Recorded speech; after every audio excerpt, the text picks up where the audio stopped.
It's Mike back with the thought of the day on September 25th, 2025. First, I want to give honor and praise to Ahaya Shor Ahaya Bahashem Mishai Ruach Father, the Son, and Holy Spirit in Hebrew. Then I like to open with the serenity prayer.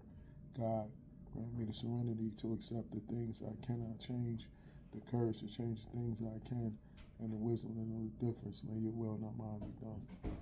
Today, I want to talk about if you fail to plan, then you're planning to fail.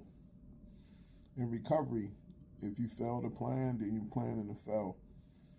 I had this talk with many of my kids and some of the adult clients before they leave the treatment, and let them know if you fail to plan, then you're planning to fail.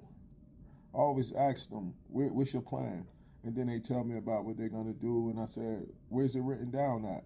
And they say it's in my head. And I let them know most of the times when it's just in your head, you're going to get cooked. You need to write it out, the entire plan.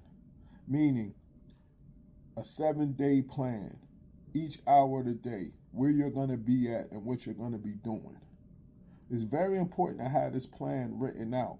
And it only takes a week worth of planning, because you can repeat the same process every week. And why is it important to have this plan written out? Because when you get out and you go back out into the world, when you're coming out of treatment and you're in recovery, life is going to happen. Life is going to punch you in the face. Things are going to be going on in your life. It's going to be coming a mile a minute. You're going to be trying to play catch up. You're going to be trying to get a job. You're going to be trying to go to school. You're going to be doing all this different stuff. Things are going to be happening, coming at 100 miles a minute. You're going to be looking better. You're going to be feeling better. You're going to get relationship interest. All types of things are going to be going on a mile a minute. And if you don't have that plan written down, chances are you're going to forget some things, or you're going to put those things by the wayside so you can do what you want to do at the moment. When I was in rehab, when I had like 2 weeks left, I started working on my plan. I got that meeting guide app, and I sat down and I wrote down what meetings I was going to go to every day. And I was going to 5 meetings a day at the time. Because why do we need a plan written down, brother Mike? It's because our life was unmanageable. Step 2, our life was unmanageable. So when you write your plan totally out for those 7 days, you're managing your life. So every day, still now, I don't have my plan written no more. I got 6.5 years in, but it's so programmed in my brain from doing it every day that I know what I have to do. Today, I go to work, I'm getting off work, I'm getting a haircut, I'm going to the gym, I'm going to have dinner, and then I'm going to speak at Princeton House. By the time I get done all of that, it's going to be 10 o'clock at night. I could go to sleep. Most high willing, I got another day sober. My plan for tomorrow is already, I already know what I have to do. It's a routine that I go through. That's what keeps me sober. So when you get out of treatment, if you're going out there and you don't have nothing written down, so when you write it down and you post it on your refrigerator, you post it in your room, in your bathroom, wherever you post things at. When you get distracted and life starts to take you all these other places, you could go back to the list that you have written down, and it could bring you back on track.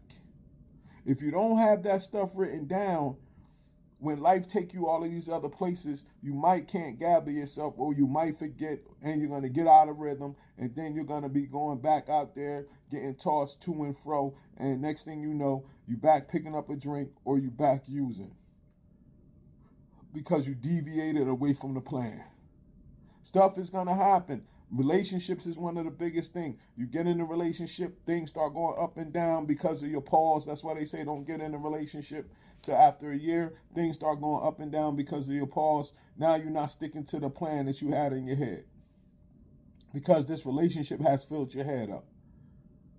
Write down what you're going to do every day. And I don't care if you say, well, I'm going to be at work for 8 hours. Write it down. I'm going to be at school for 8 hours. Write it down.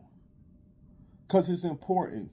because you always going to need to go back to that routine when things start get tough and your life seem like it's getting unmanageable again. You have the routine written down that you could go to, and it could put you right back in your rhythm. That's why it's important to, if you fail to plan, then you're going to plan to fail. Write it down and just stick it up somewhere. A whole week worth of a daily plan. So 7 days worth of daily plans can help you stay sober and stay clean in sobriety and recovery, I mean. This is Mike. Enjoy the rest of your day. Shalom.